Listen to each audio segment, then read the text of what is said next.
Has Google Analytics 4 got you all confused, not sure what to do, not sure why you should care, why it's going to be good for all of us in the long run, and why you should care about it this year? Then this is the episode you must listen to right now.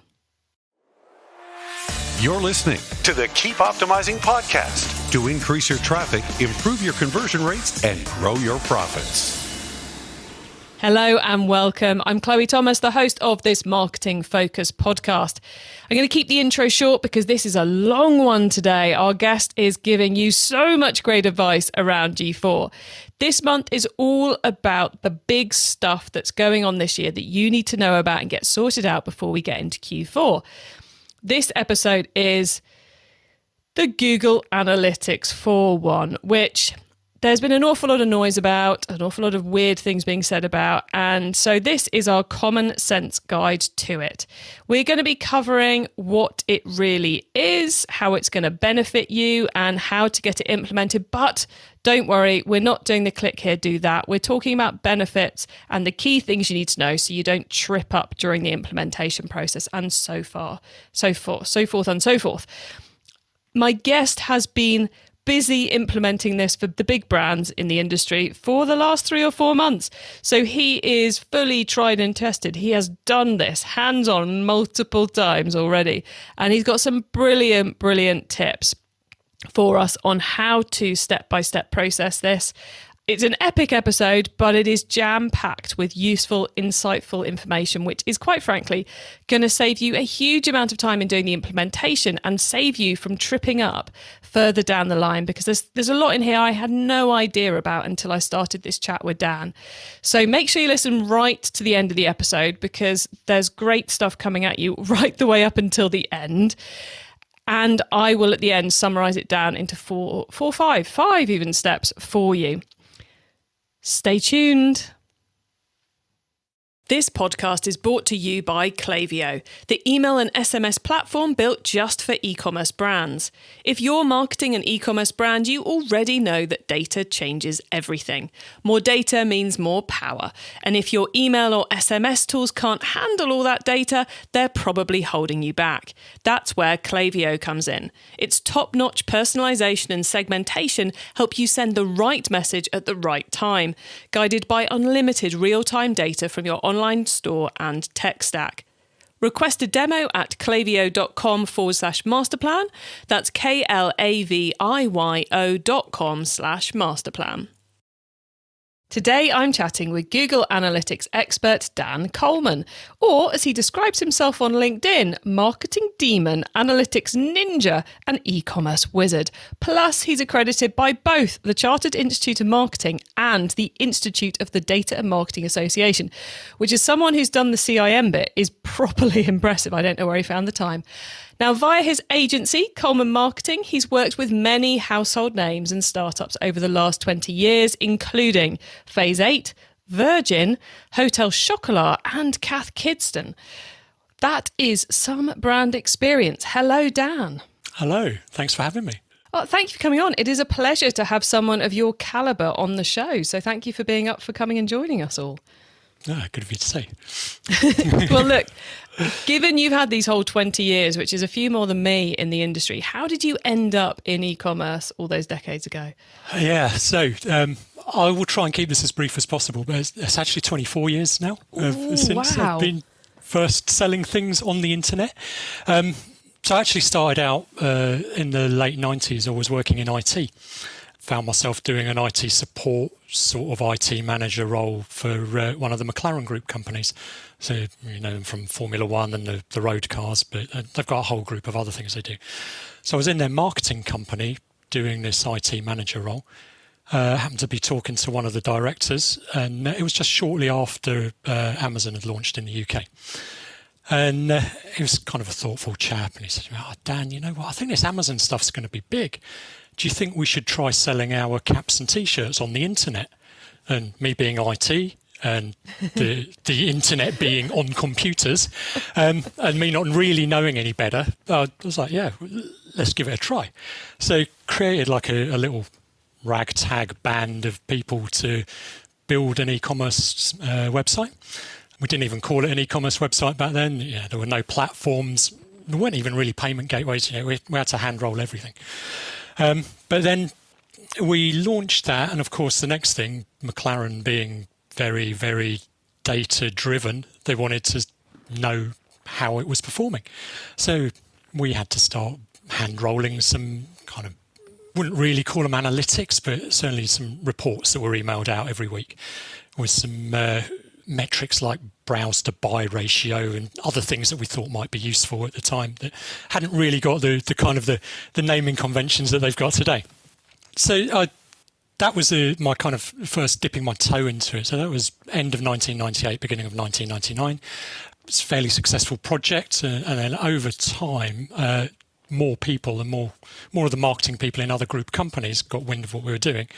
By the time I left McLaren, I had a hand in pretty much all of the group websites, but still kind of pegged to IT. So I thought, I see myself at this point as a web guy. Mm-hmm. They see me as an IT guy still. So the only thing I could do was move on. And really the thing that I liked most was e-commerce. And I think the reason I liked e-commerce the most was because you've got this direct connection between what you are doing and the performance of the business. Your marketing campaigns can be seen as far in revenue. Your changes to the website, you can see whether the revenue is going up and down. All of that kind of stuff really excited me.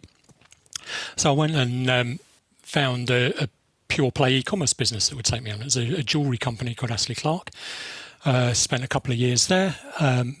Moved around a few other pure play London-based online retailers over that sort of larger small enterprise or smaller medium size.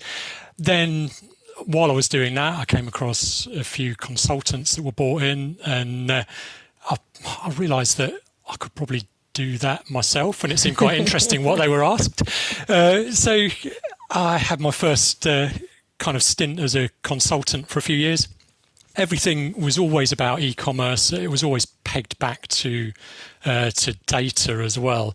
And I guess my consultancy differed from a lot of other e-commerce consultants, I think, in that it was where I had this technical background and an e-commerce background and an analytics background.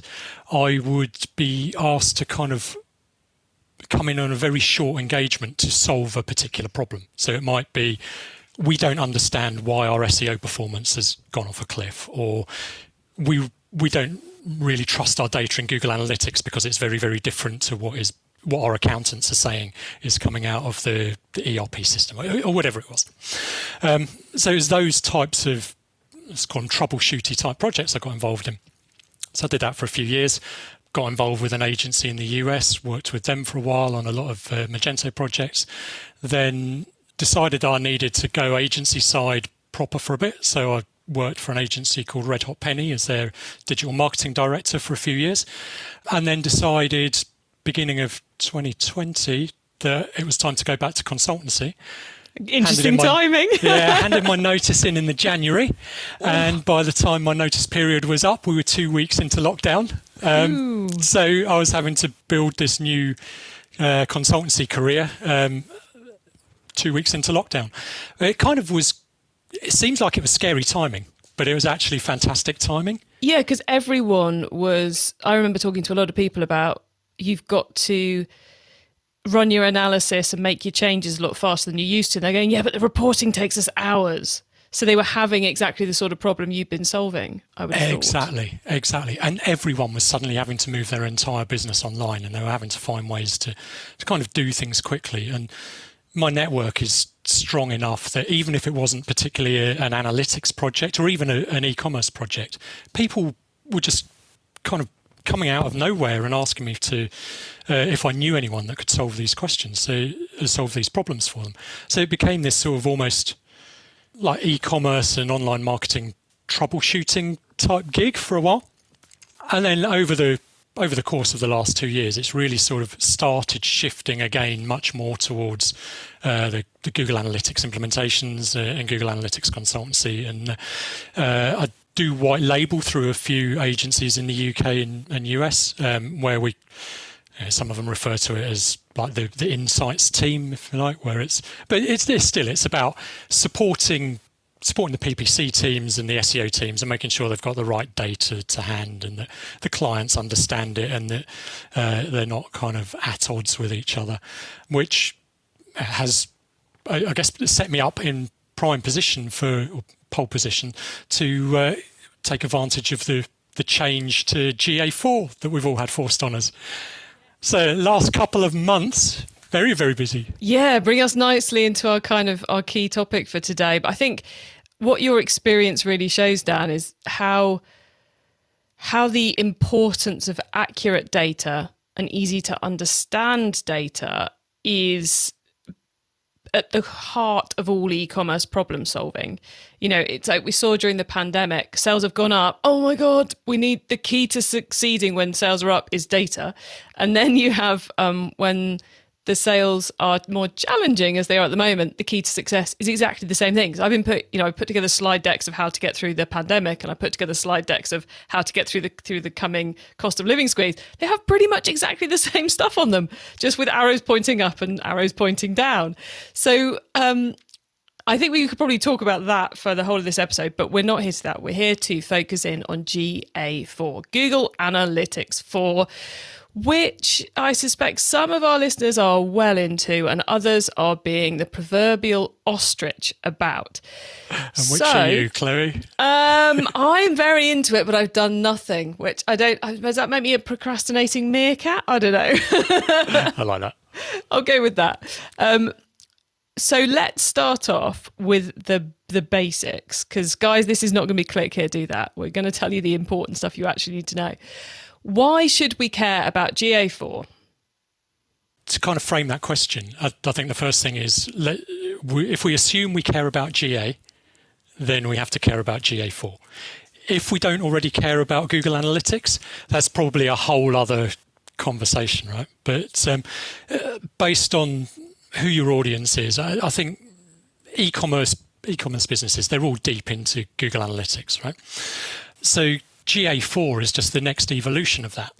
The challenge with GA4 is it's not a kind of gentle evolution. It's actually quite a big shift, which is probably why we have so many procrastinating meerkats around at the moment.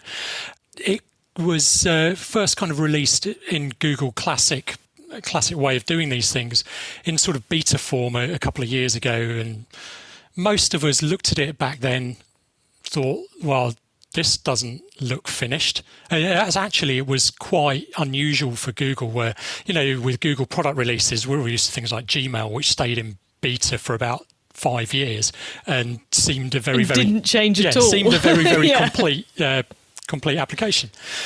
Whereas GA4, when we first got sight of it, it was ugly, it was lacking features, it was difficult to set up. It wasn't really that intuitive, even for people who were quite experienced with universal analytics. So a lot of people just thought, well, I don't care about that, and stuck with universal. What has happened recently, I can't remember exactly when they announced it, was maybe April time this year, March or April this year. Google actually announced that they were going to get rid of universal analytics, and they set a hard deadline for it, which is, if you're on the free version, it's 1st of July next year. If you're on GA360, it's 1st of October next year. And what they've told us is from that point onwards, Universal Analytics stops collecting data. So that's a real incentive now to move to the next version. And if you want to measure what's going on with your website, there are other analytics packages out there, but only Google Analytics really tightly integrates with Google Ads and things like that. So it's very, very difficult, I think, to run an online business without having Google Analytics in there at all. Unless you're saying Google isn't part of my marketing strategy, in which case, what are you doing? So for those who are listening going, oh, okay, so there's like a new Google. We've had new Google Analytics before. They look very similar. They're very similar to use. We just changed some code and it was all done. And I don't have to do that till the 30th of June, 2023. That's not quite the case.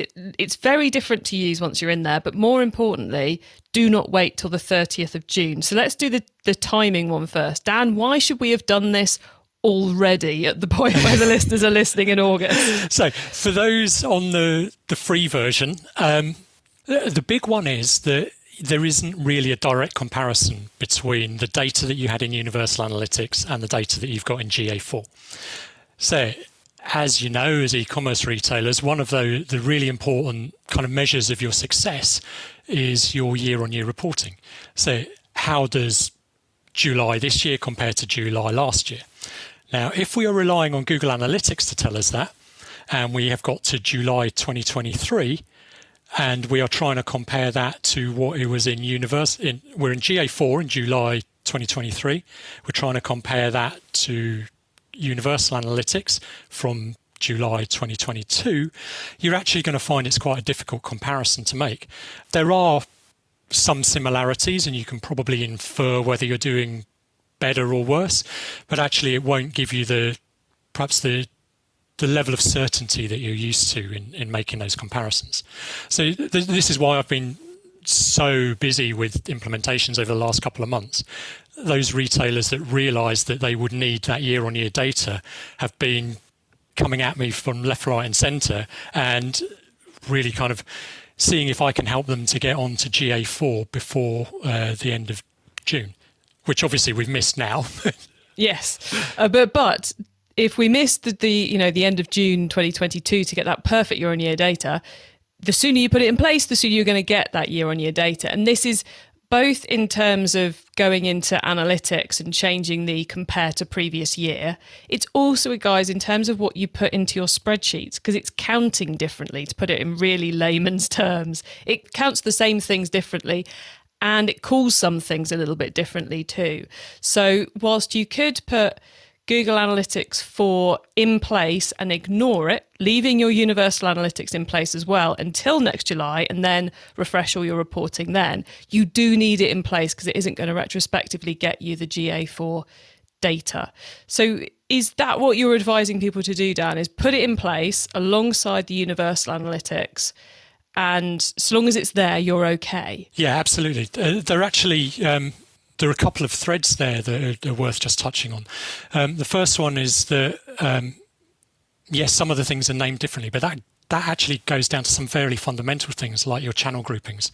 So in Universal Analytics, quite a lot of us would have customized our default channel groupings and said that if you had certain sources, certain medium combinations coming through, then we would say, right, that goes into paid social, that goes into organic, that goes into affiliates, those kind of things. We can't actually modify those in GA4. So what we have to do is make sure that all of our UTM parameters on any tracked links that we're putting out there are a match for what Google is expecting to ensure that we end up with our traffic in the right places. So that can take a little bit of time to get right. So just to give an example here, if you've tagged up all your Facebook ads with the source or the medium being Chloe's Facebook ads, Google's not going to recognize that as Facebook ads unless you change it to the UTM tracking that it's expecting. That's what we're saying, basically. Exactly that.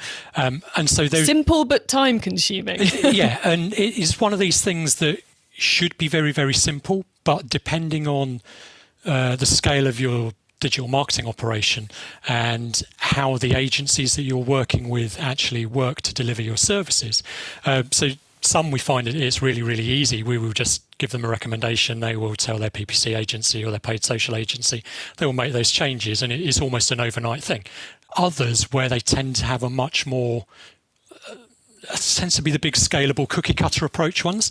We're still waiting for some of those clients to actually get their UTM taxonomies updated.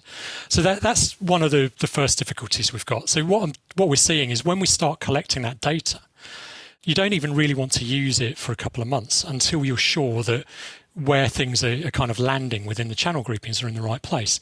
And I find that when I first put these out and leave it to run for a couple of weeks, the first thing you will see is unassigned as a channel will be quite high, because these are the ones that used to be called other in brackets in Universal Analytics, but that's the stuff that it knows it knows enough about where it came from to be able to put it somewhere, but it doesn't know where it lives.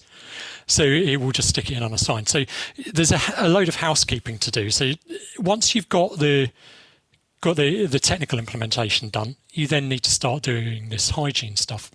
The other thing that's really, really important, and why you don't want to just leave it till the last minute, is we're no longer just on last click attribution in GA4. So there's the default attribution model in there is data-driven attribution, which has a 90-day look-back window. So really, to give that time to kind of get up and running and really start humming, you need 3 months of data in there. So the way I've been approaching it with clients, going through this kind of period where we've had to get the data collection set up quite quickly, and they're always asking, well, can you set it up and then can you show us how to use it? So what I've been doing is saying, well, I'll set it up, but just don't even bother looking at it. I will make sure it's correct for you, give you any tips on what you need to change as far as your UTM taxonomy, but then just pretend it's not there until I come in a couple of months' time, like 2 to 3 months, and then I will train you how to use it on a much more mature data set that has enough data in there for the attribution models, actually to show you something a little bit different to last click. So that's where it starts to get quite interesting. So what I'm hearing is that the absolute perfect time to have installed this was earlier than the 30th of April. So we had 3 months of data, so the attribution piece was up to speed by the 1st of July for that perfect year on year, and that we'd spent April and May tidying up the hygiene of the UTMs, etc., to make sure the data is flowing into the right places. What I'm also hearing is that summer is a great time to be doing that hygiene piece, because for the majority of the people listening, the critical data for you is going to be October, November, December lookbacks. You do not want to be in December 2023 or the beginning of November 2023 or summer 2023 planning your Q4, not being able to understand what you're going to be tracking against in Q4 2023. She says confusing herself about all these dates. So this really is it's not a pure set and forget as I was thinking it was. It's a set, identify the errors, change the UTMs, give it 90 days, then you can start believing it, and then you can set and forget until July. But it's not a quick set and forget. That's right. And then there is another complexity here as well, which excellent. Most of us have probably forgotten whether we went through any pain at all when we set up our original Universal Analytics. Quite a lot of them, they probably just stuck the UA tracking code into their e-commerce platform and just trusted it to send all of the enhanced e-commerce data. Really easy and straightforward to do. There is a little bit more nuance with Google Analytics 4 in that it has a far more flexible data collection model, which means you have to have a little bit more of a thinking up front about what your measurement plan is going to be, what events you're going to track, why they're important to you, what constitutes a conversion, that kind of thing. Google do have a set of recommended events that they suggest you track, whether you're like a news publisher or e-commerce business, or whether you're an app. But actually, a lot of businesses, particularly in the lead gen space, there are a fair few more that you might want to put in there. So it's not just something that you can bounce over to your developers who, let's face it, developers are great, but they generally aren't marketing analysts. So they don't really, if you were to say to them, can you put GA4 in there? They'd make a good kind of guess at how it should be set up, but without having the hands-on experience of how it's going to actually be used within the business, there might be some things that would get missed. So what you need to do is really work closely with your developers and think about how it's going to be implemented. Or if you're lucky enough to have Google Tag Manager in place already, you can generally find characters out there, certain wizards around who can kind of help you to put those events into your tag manager. But the point being that before you even start the implementation, you actually need to do a little bit of a kind of event audit and mapping exercise first. Yeah, and just to put an example on that, I have seen accounts before where the IT people put the tracking in place without any guidance from marketing, and they put all email signups fed into the conversions box. So your conversions data is considerably better than it really is, because it's counting every email sign up as well as every processed order. And imagine what that does to your PPC bidding if you then integrate it into Google Ads. Well, exactly. It's kind of like, and that's the other thing I think it's worth actually mentioning is all these tools are increasingly talking to each other, so that, well, we know when we download it, we need and pull it into our spreadsheets on a Monday morning, we need to take 5 off, or we need to multiply by X or whatever. Now's the time to eradicate those errors for your own sanity and use of time, but also so the systems have got the right data. And there's something else I was going to add in there as well, which I've just momentarily forgotten. Yes, Tag Manager. If anyone listening has not yet started using Tag Manager, is this a good time to implement that at the same time as GA4?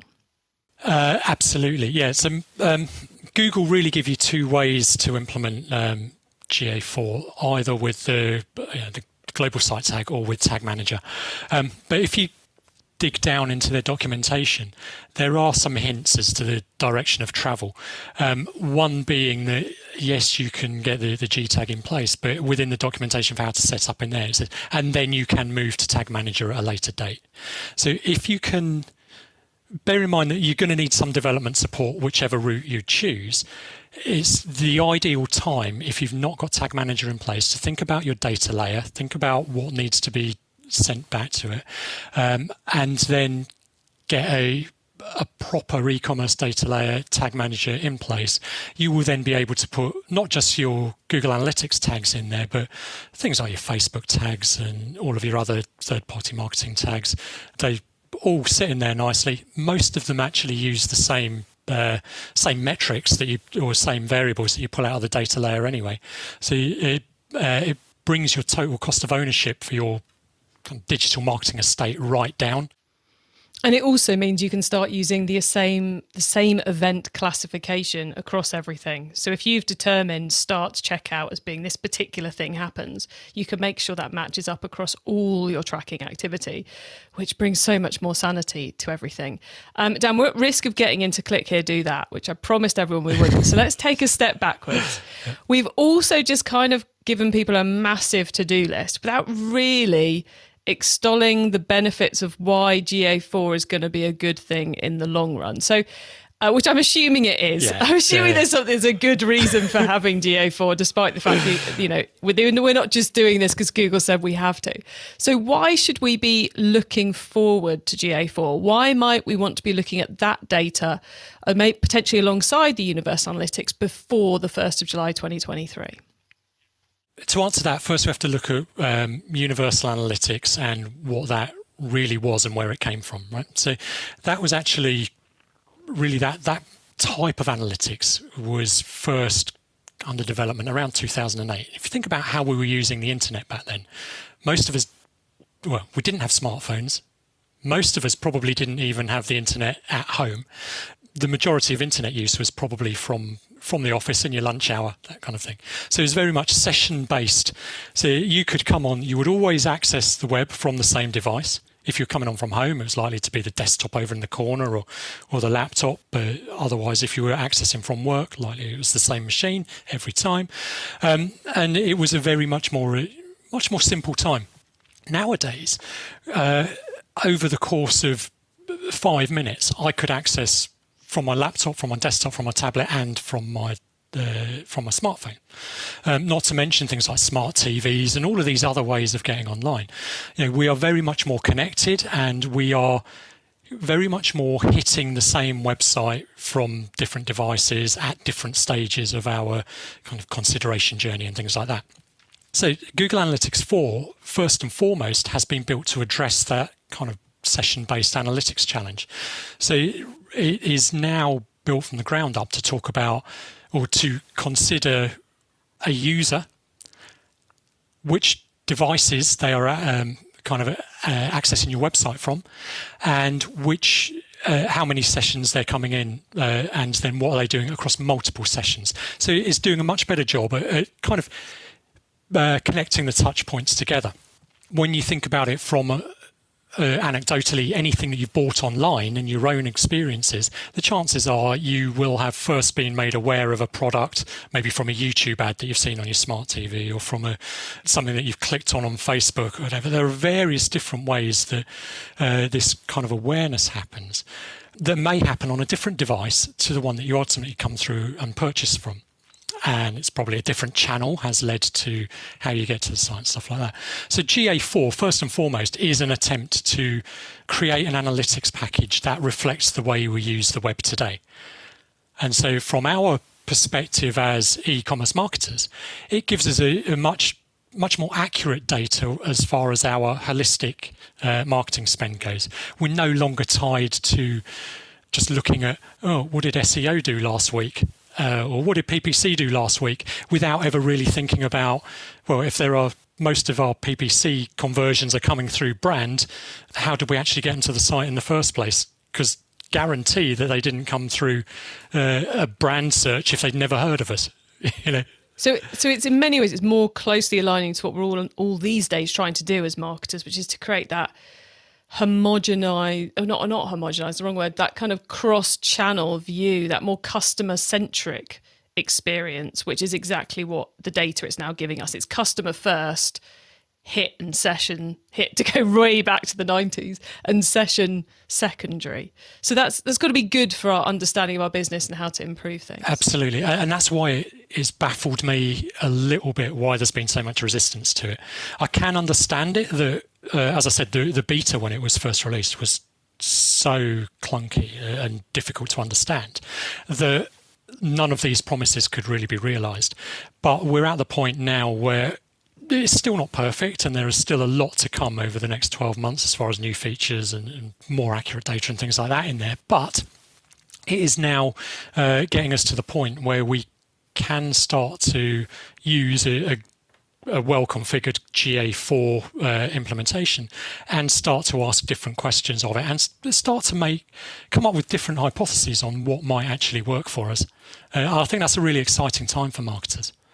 Yeah, anything which helps us think better and in the new way, I suppose, has to be a good thing. Yeah. And Dan, I believe there's kind of some benefits for the world of audience creation and algorithm feeding in the world of ads coming with GA4 too, which might maybe one of the things people want to dive into before the 1st of July next year. Yeah, absolutely. So there are a few interesting things in there. So if you have a large enough volume of conversions and large enough volume of traffic coming through to your website, then what happens is you start to get these predictive audiences available. So these are the things like based on people who exhibit similar characteristics and behavioural characteristics on your website, we anticipate that this cohort is likely to convert within the next 7 days. So if you imagine that as a predictive audience, those would be people that you would bid more to attract to your website through your Google Ads campaigns and that kind of thing. But there is also a lot more you can do with audience building around how you actually segment people, and whether you use these audiences purely for analysis as to how different cohorts are behaving when they're on the site. So, for example, someone who is only ever spending time in the sale category will be very, very different to someone who is always spending their time in your new in category. And you can build segments like that. Now, you might just, as I say, choose to use that for analysis within GA4, but you might also want to build those audiences so that then you can start to have different types of audience cohorts that you then use for your bidding in the other Google platforms. Now that's had half the audience go, ooh, we've just lost half of you. Stop it, come back, carry on listening to the podcast because there's more tips to come. Dan, it's been an absolute pleasure picking your brains about Google Analytics 4 thus far. Listeners, remember to stay tuned right to the end so you don't miss out on Dan's extra insider tips and my suggestions for more free resources. Plus, I'll do a little mini summary of next steps for you when we get towards the end as well. This podcast is brought to you by Klaviyo, the email and SMS platform built just for e-commerce brands. If you're marketing an e-commerce brand, you already know that data changes everything. More data means more power. And if your email or SMS tools can't handle all that data, they're probably holding you back. That's where Klaviyo comes in. Its top-notch personalization and segmentation help you send the right message at the right time, guided by unlimited real-time data from your online store and tech stack. Request a demo at klaviyo.com/masterplan. That's KLAVIYO.com/masterplan. Okay, Dan, so far we've gone deep into Google Analytics 4. Now you get to take us even deeper into Google Analytics 4 and the types of ways we should be using it and our other analysis areas this year. So for the following questions, your answers can be anything to do with analytics and e-commerce in general, I guess, which of course includes everything we've already been talking about. So Dan, are you ready? Yes, let's go for it. Okay, let's start with newbie advice. If we've inspired someone to take their first step, what do they need to know to give themselves the best chance of success? The first thing you need is access to the data, right? So I'm assuming by newbie we're going to be talking about someone who's perhaps already working in an e-commerce business and wants to get deeper into it, rather than someone who's somehow running an e-commerce business without ever having looked at their Google Analytics. Funnily enough, those people do exist. They do. It's quite scary. Yeah. But yeah, if you're someone who is kind of early on in your e-commerce digital marketing career and you're thinking, actually, this analytics stuff sounds like it could be something that I'd be interested in, you've got two ways to get hold of the data, right? So if you don't have a lot of data available to you within your role or within your team or wider business, then Google, quite friendly of them, they will give you access to their own analytics account for the Google store. So if you just Google Google Analytics 4 sandbox account or Google Analytics 4 demo account, you'll actually get read-only access to their own GA4 property, which, interestingly enough, isn't fully well set up, but it's a good chunk of data and it's a good way to kind of get an overview of the interface. But probably a more important tip is if you have someone already looking after Google Analytics, and it might be a digital marketing manager or an e-commerce manager within your organization, become their friend, ask them what reports they're regularly using, ask them what reports they're regularly generating. I think most of us know that you'll have this cycle in e-commerce. It'll either be a weekly or a monthly trading meeting where people will pull reports out, they'll copy them into Excel, and they'll start to take those to their trading meetings and report in on what has happened across the various different channels. If you went and found them, I'm sure that they would be more than happy for you to volunteer to take some of that grunt work off them. And what that does is it gets you very quickly into an understanding of what are the important dimensions, metrics and KPIs for your particular business. And that's really where you need to start. You need to understand, before you're even really deep into doing the analysis, you need to understand what is it that our business cares about and how are we measuring it and where can I find how we're measuring it. That's the newbie advice. Make friends with your digital marketing manager and offer to help them. Yeah, one of the best things you can do if you're not already there. Build the report so you see how it's all going on. Now, once you've started, of course, you've got to keep optimizing. So what's your favourite way to improve performance? 3 things here. So the first one, and I've done this quite a lot with e-commerce businesses that I've consulted into, and it's about getting this mindset shift. So to go from a reporting mindset to an analysis mindset. And actually, GA4 does help with this a lot because the interface is much more stripped back and you have fewer reports out of the box in there. It's much more designed to be bespoke to your own requirements and to answer more ad hoc questions and kind of test hypotheses, rather than just look at the same report every week and see whether we're up or down across the various channels. We kind of got to get out of that. Every time we do these reports, PPC did X dollars, SEO did Y dollars, and so what we've done is we've asked the agency to find a way to increase the ROAS or find more efficiency, and I've told them this. That's a reporting mindset, and it doesn't really help with optimization very much. You're actually offloading the optimization on these agencies and hoping they're doing it for you. So the analysis mindset is much more about if you're not spending your time pulling the data out, and if you are a digital marketing manager or e-commerce manager and you have this keen newbie who has come to you and said, can I generate your reports?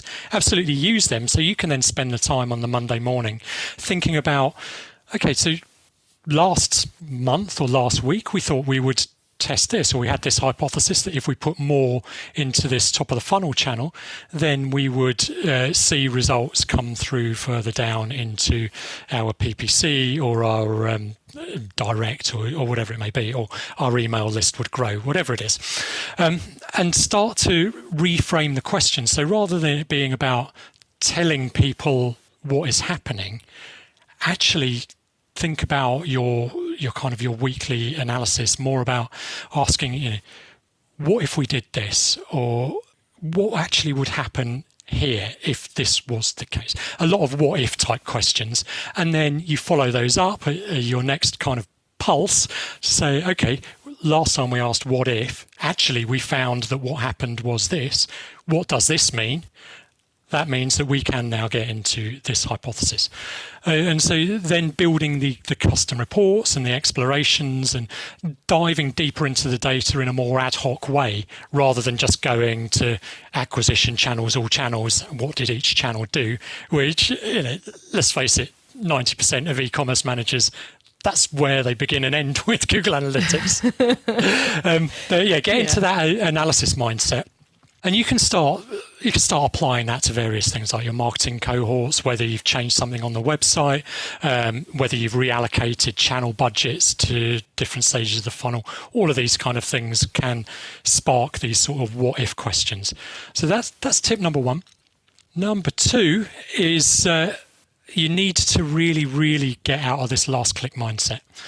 And I know we talked a little bit about how GA4 has the attribution modeling in there, and so it baffled me that people have shied away from it so much, because for as long as I can remember, really, people have been coming to me and saying, "Oh, attribution modeling, that's the next big thing. Can you help us come up with an attribution model?" And 9 times out of 10, my answer has been, "You're not ready for it." But yes, I was having a debate with someone the other day around. I'm fed up of people saying they care about attribution and they're only doing $100,000 a year. It's like, ignore it. You have bigger problems. Yes, ignore it. Exactly. But it was one of those things that became the absolute hot topic a few years ago. And it was almost like mobile was in 2008 or 2009. Everyone saying, "Oh, we're all going to have mobile websites soon." And then 5 years later, we finally did. And then attribution, it was probably 5 years ago, people started coming to me saying, "Can we have attribution modeling?"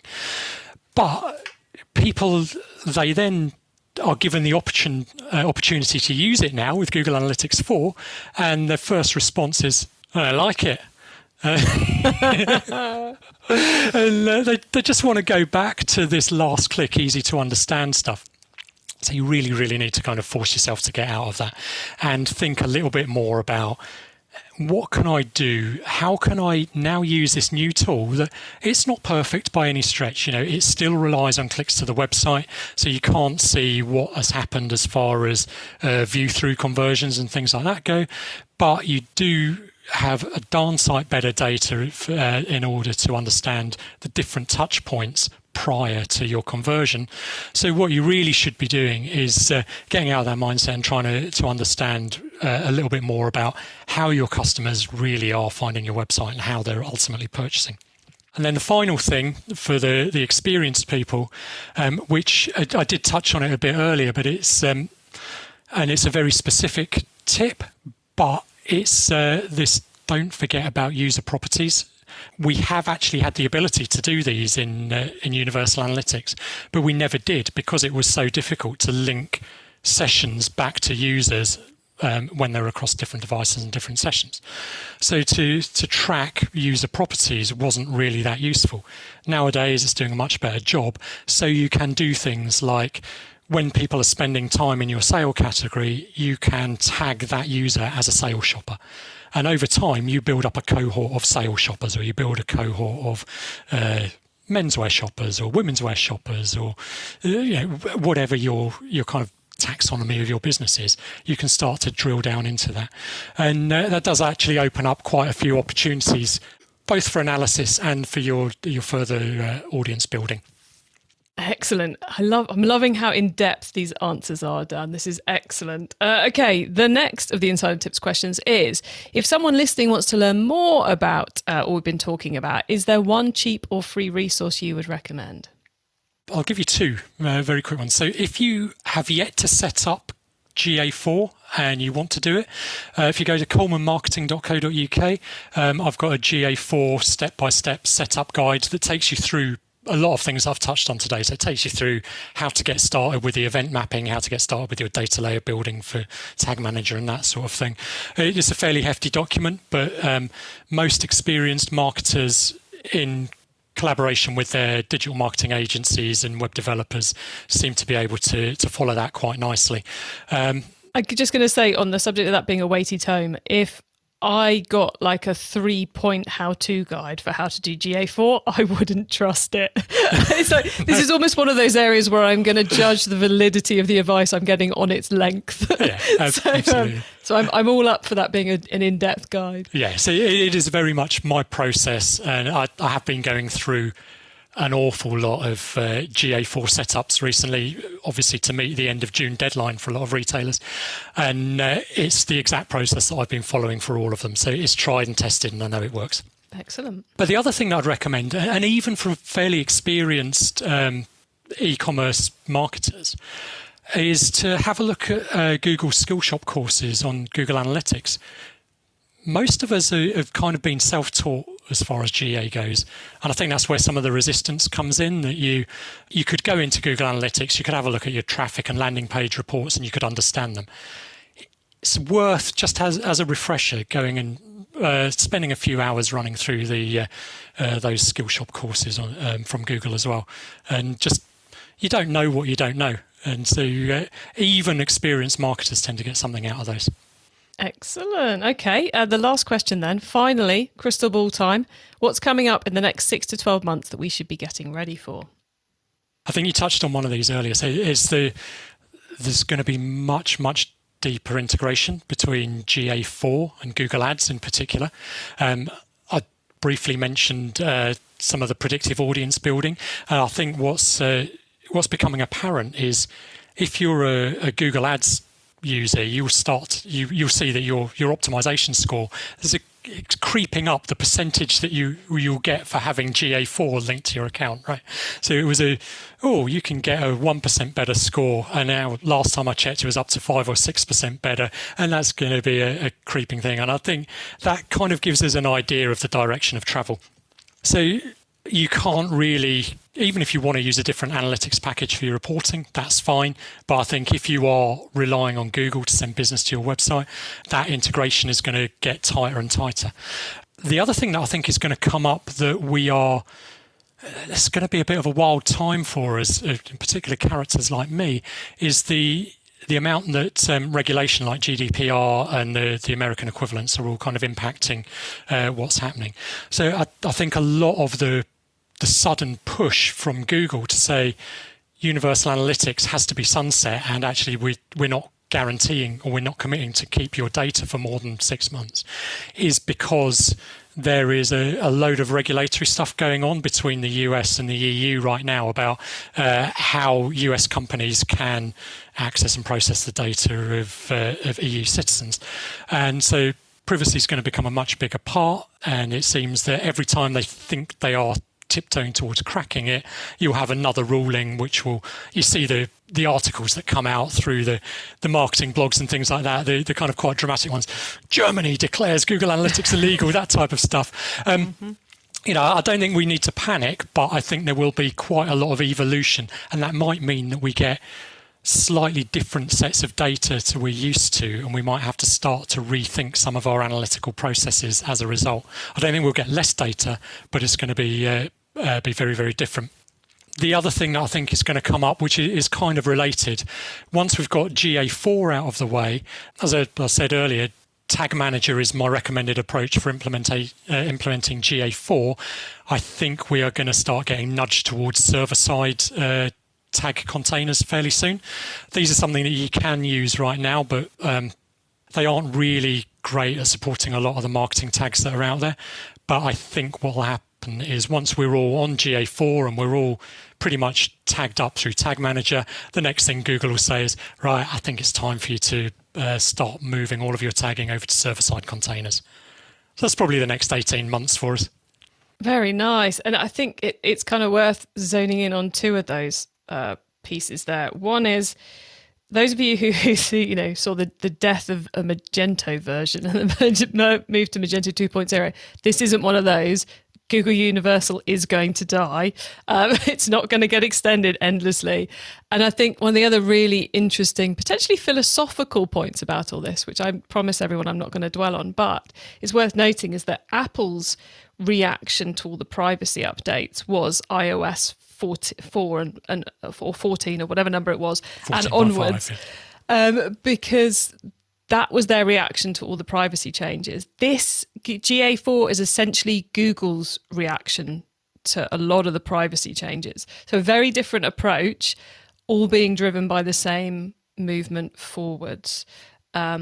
So yeah, this isn't going backwards. And actually, I think in many ways it's better for all of us as humans and as marketers, because anything which makes us think more about the user rather than the stats is probably a good thing. Probably. Dan, okay, that's been epic. Thank you very much. Anyone who's been listening to this who's been going, I need Dan. I like the idea of his very large document, but I just want Dan. How do they get in contact with you? Best place to find me is on LinkedIn. So on all of the socials, Daniel M. Coleman. So they'll be LinkedIn, Twitter, possibly even Facebook, although I'm unlikely to accept your friend request if I don't know him. Yeah, Daniel M. Coleman across all the socials, or just go to colemanmarketing.co.uk.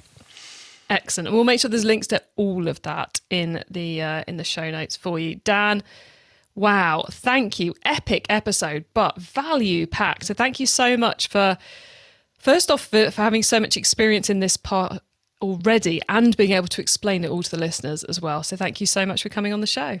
Oh, thanks very much for having me. I've enjoyed it. Okay, everyone, what an, quite frankly, epic run through of, I think, everything you need to know about GA4, quite frankly.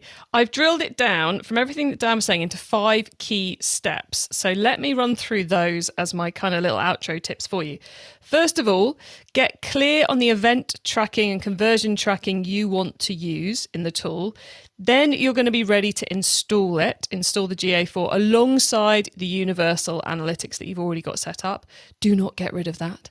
And I strongly suggest using Google Tag Manager GTM to do it and migrating everything over at the same time. If you're going through this project, let's mop everything else up at the same time and get all that data really spot on for you. Once it's in place, start looking at the reports and tidying up that UTM tracking you're using in various channels to make sure it matches with the default channel groupings that Google's using, so as everything goes in the right place so your reports are useful. Number 4, wait 90 days. Yay! There's a moment of not having to do much. Wait 90 days for that attribution piece to be fully updated. So basically, they're doing some clever stuff to work out where sales should get attributed. And it's a 90-day cookie window, essentially. So the data's going to be terrible until you get 90 days in. And then 5th and finally, because that's basically your setup, then start getting excited about all those audiences and stuff you can do for ads. That's the bit which was user properties that Dan was talking about towards the end there. And then you can start looking at the analysis and so forth. Loads in that episode. We will make sure all the links are in the show notes on the website for you, and we will put those 5 tips I've just read out in the website too. And of course, that link to the amazing document that Dan's got of his tried and tested step-by-step guide to implementation. You can get all of that on our website, including the full transcript, actually, which might be super useful for this particular episode. All of that's available at keepoptimizing.com. You can go straight to this episode by going to keepopt.com/111, because this is episode 111. So keepopt.com/111. And that will take you straight to the correct page on our website. We can get all that good stuff. When you're there, you can, of course, add yourself to our email list. And you can also sign up for our monthly Q&A webinar, where I'm really hoping we can find a date that Dan can do, because I suspect this is an area where quite a lot of you are going to have questions. And that we'll be doing at the end of this month. Thank you all for tuning into this episode of the Keep Optimizing podcast. I know it's been a bit of an epic one. There's a lot in here, but this is probably the most important thing you need to be taking or dealing with in the world of e-commerce foundations this year. So worth spending the time on doing it properly, as we've just heard.